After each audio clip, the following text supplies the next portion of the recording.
Hello, welcome to my bedroom.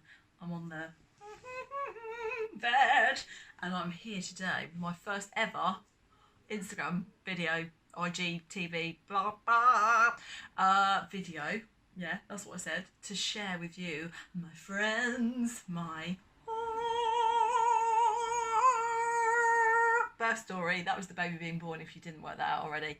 I definitely need to attach a warning to this because it is going to get a little bit graphic. There's quite a lot of and quite a lot of and a little bit of so if you don't like any of those things, or I don't know, you're like eating a meal or possibly a Snickers bar, just stop that because you're not going to appreciate the things that are going to come out of my mouth in the next couple of minutes. So in the 2 weeks leading up to Edith actually making her grand entrance into the world, I essentially experienced false labour on and off.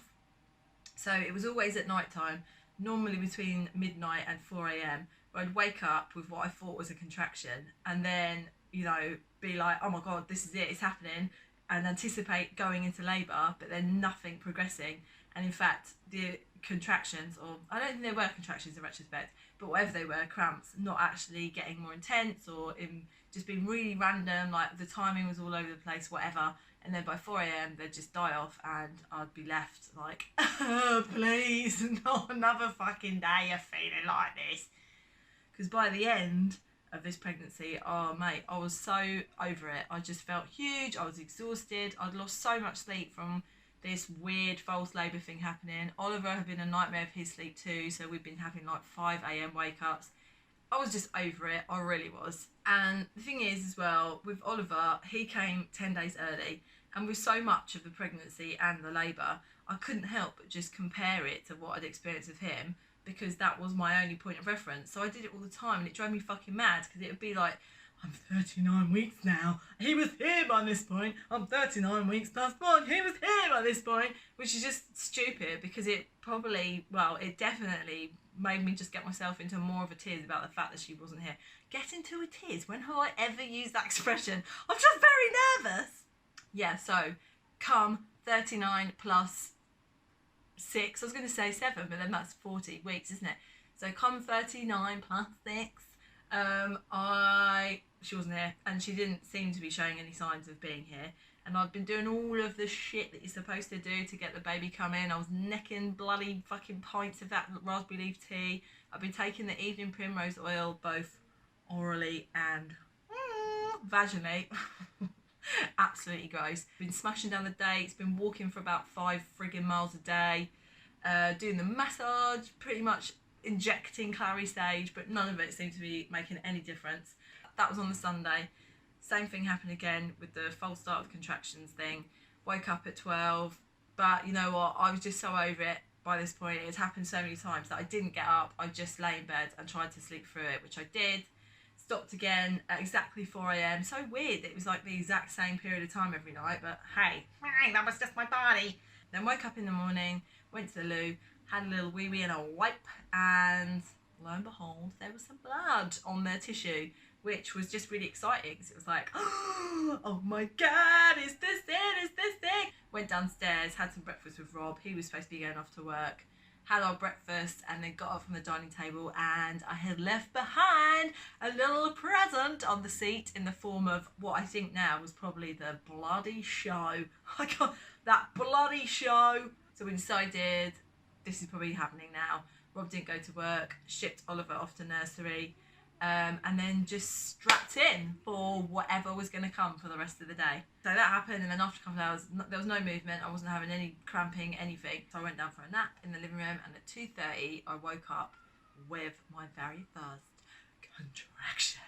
So as soon as that first contraction hit, I just piled on all of my hypnobirthing shiz to try and get the oxytocin flowing and get the old cervix lubricated and mopping it up. So we're listening to music, having a little dance, watched tons of comedy, put fucking Vic and Bob on, which is absolutely hilarious. I haven't watched it for years, I would recommend that you watch it.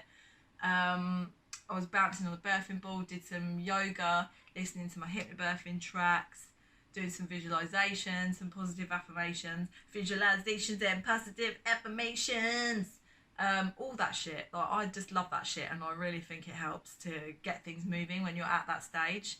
And the pain at this point was just completely manageable. Like, honestly, I mean, what, on a scale of 1 to 10, I'd probably say it was about a 3, if that. And they were really far apart, so I had loads of recovery time in between them. So, you know, when I was in the sort of midst of a contraction, I was just breathing and trying to stay as calm as I possibly could. Also, try to make the environment in the house just really calm and peaceful and beautiful and tranquil for Edith to come out into. So we put all the curtains down, tried to make, because it's the middle of the day, which again I was not expecting that. I thought I'd go into labour at night, especially because I'd had all those mad things going on for the previous 2 weeks. But no, in the middle of the bloody day.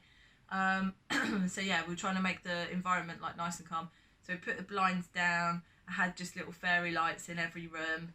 And from the onset, I was using that Freya app that the Positive Birth Company released earlier this year, which I cannot recommend enough if you are having a baby. It was fucking brilliant because it does a whole load of things in one. So it times your contractions for you and keeps a log of them, which then tells you when you're at the stage that you either need to go into hospital or ring the midwife. It counts you through your breathing during each contraction. So you press it and there's a script of, you know, 1, 2, 3, 4. Oh my god, it's all coming back to me.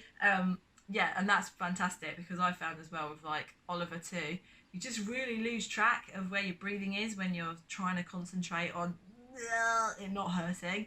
And then in between the timer, there's just these positive affirmations.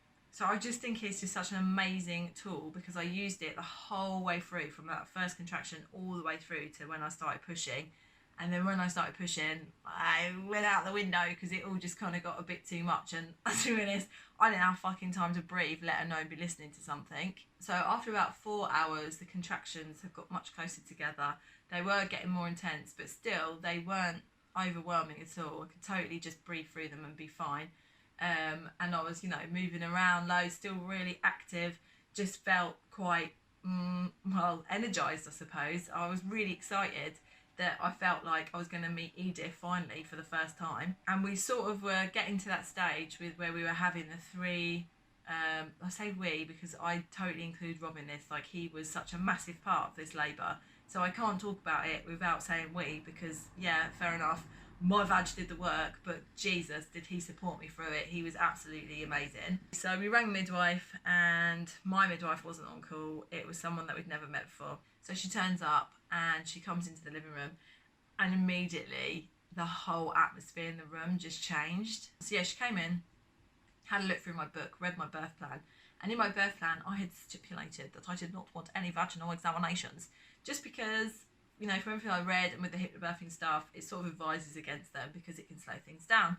When you have a stranger's fingers inserted into your vagina, hello, yeah, of course it's going to slow things down.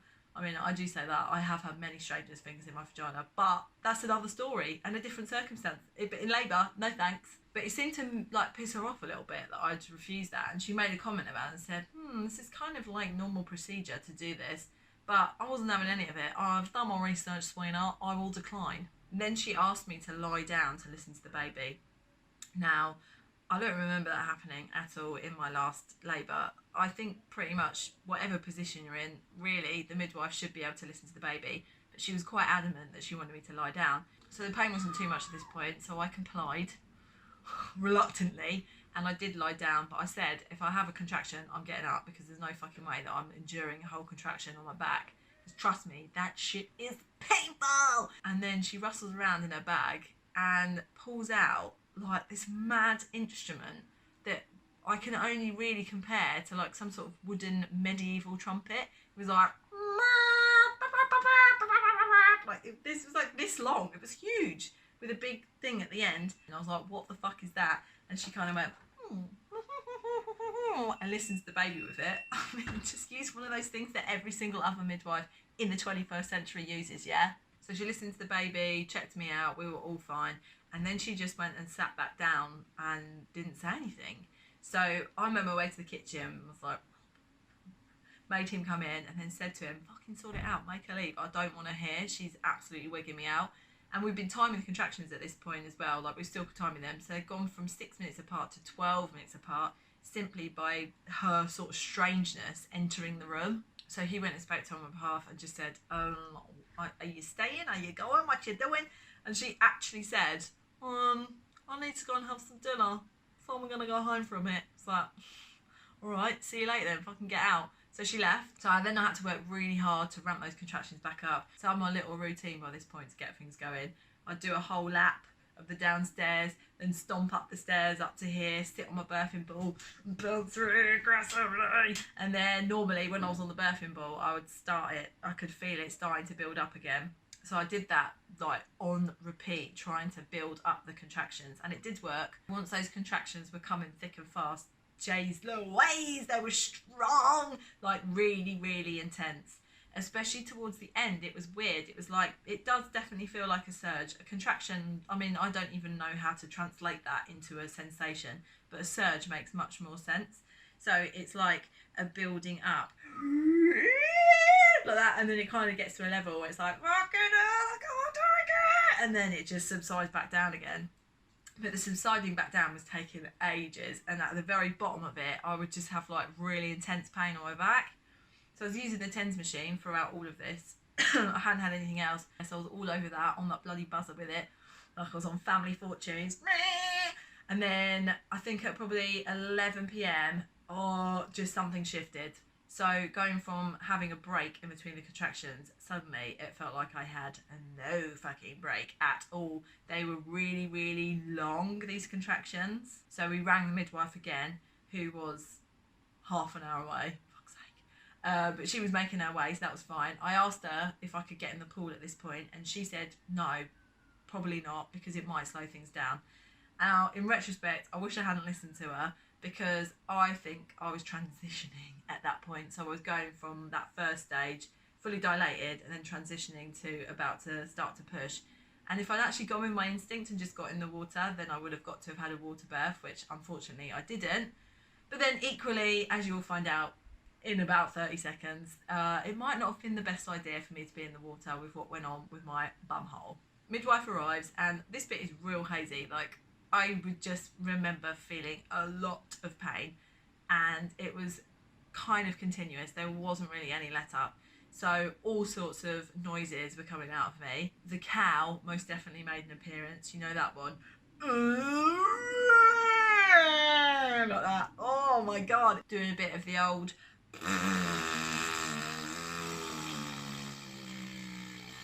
Not my fanny, my actual mouth. Those are so magical, honestly. They are supposed to release your cervix, and I swear to God, they goddamn work. So if you do get stuck in labour, make sure you pull out that one. I mean, you sound like an absolute moron, but hey, who cares? So she'd been at the house for, I don't know, probably about 20 minutes. She hadn't called the other midwife by this point, by the way. And you're supposed to have 2 midwives when you have a home birth. And I just had an overwhelming urge to just do a massive shit. So I was about to get in the pool, and I thought, do you know what, I just need to offload this doo-doo before I get in that water, because God knows what will happen. So I started to make my way up the stairs on my own with Rob and the midwife downstairs.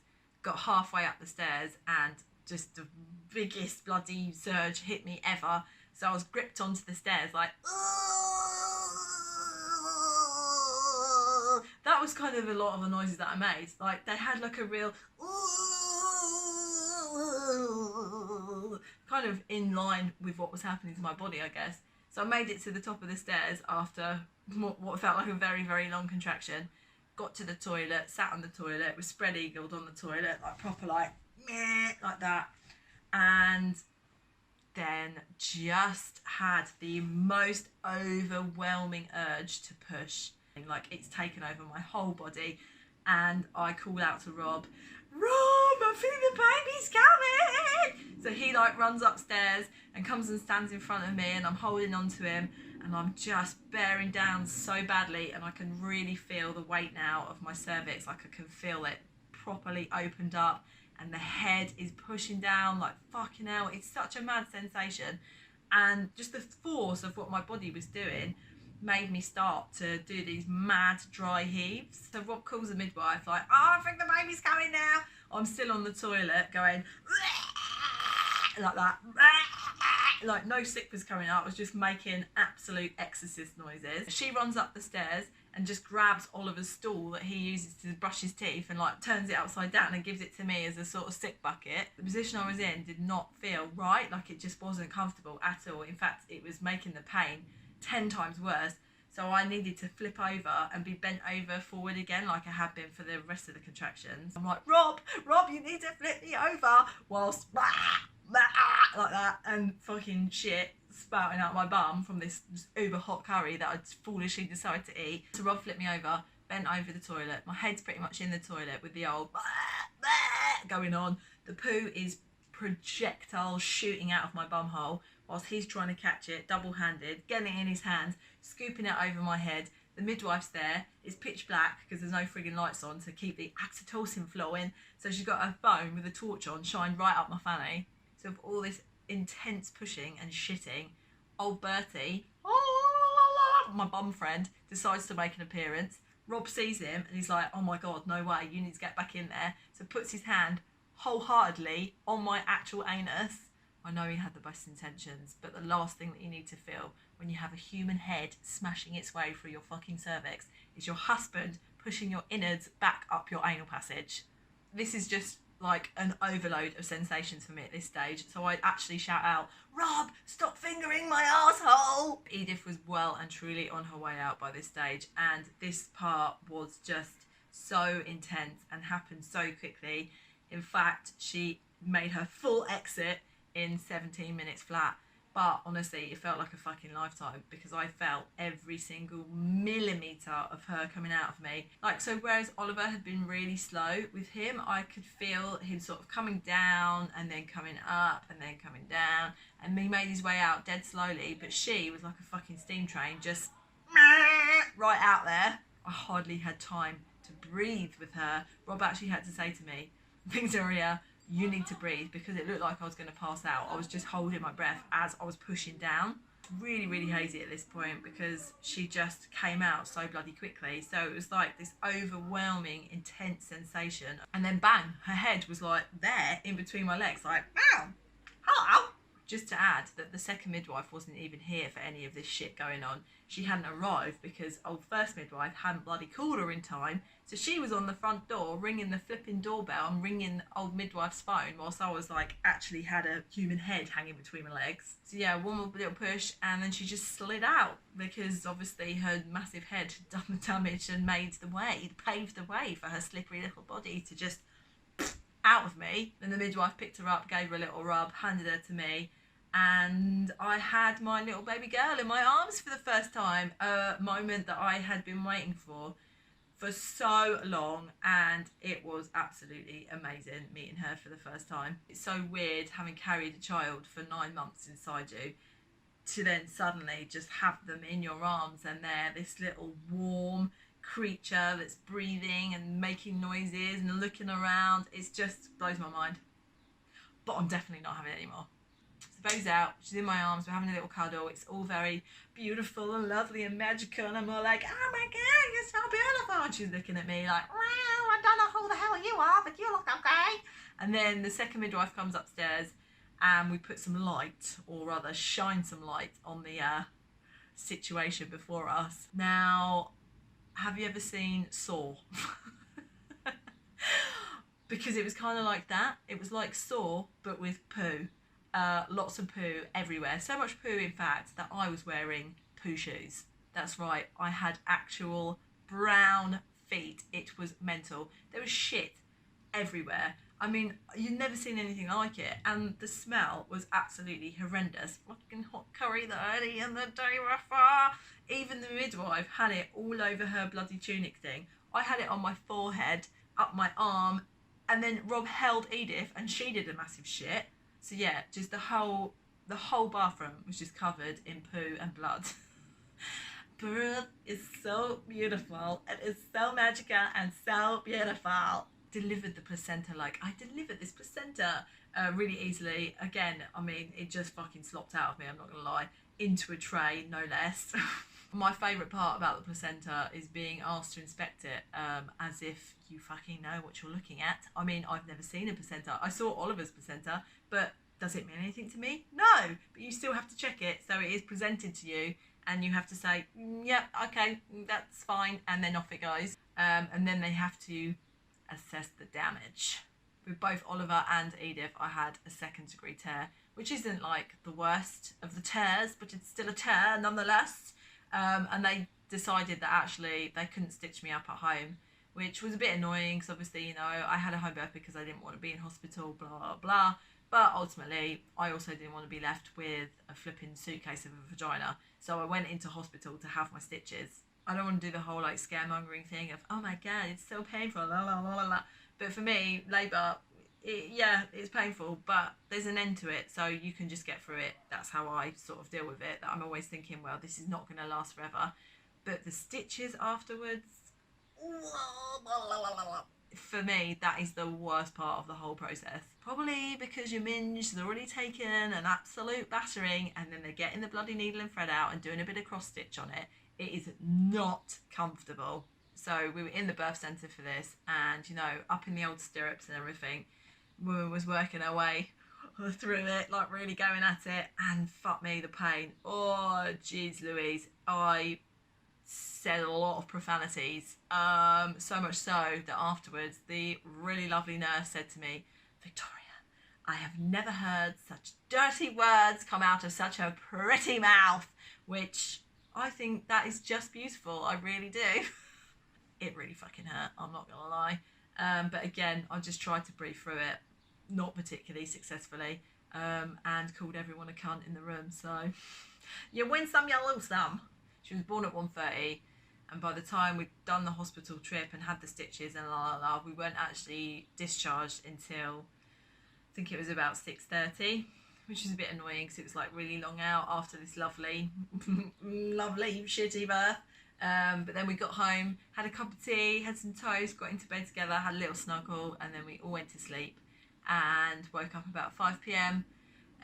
Ready to receive our little toddler home to welcome him to his new baby sister. So all in all, I absolutely loved it. I love birth. What can I say? I know that might seem like a really strange alien concept to some people because it is painful, but I don't know. It's just the most empowering experience ever that your body is capable of doing something so insane when you actually think about it, that you are squeezing a human that's like the size of that out of your body. How is it possible? It blows my mind. And having implemented those hypnobirthing tools and techniques both times, I am such an advocate of it. I cannot recommend it enough. The only advice that I would give you is that you have to practice it. It doesn't come naturally, especially not the breathing. And when you're in sort of, you know, the throes of pain, it's hard to lose track of the breathing and the affirmations and la la la. But if you practice them and they just come second nature to you, then you can fucking smash it. No matter how your birth goes, no matter how that baby gets out, so long as you're calm, then ultimately I think that's the most important thing. So there we go, that is my birth story. I hope you have enjoyed it. It has been quite the mission trying to retell this and filming this video. I do not feel comfortable with this format, but I'm going to have to get used to it. And I'm going to try and share some more videos like this just because it means that I can go into a bit more depth about things that maybe you're like, fucking shut the fuck up. So if you made it to the end of this video, well bloody done you. Yeah, that's it. Right, I'm going to check out. Ciao!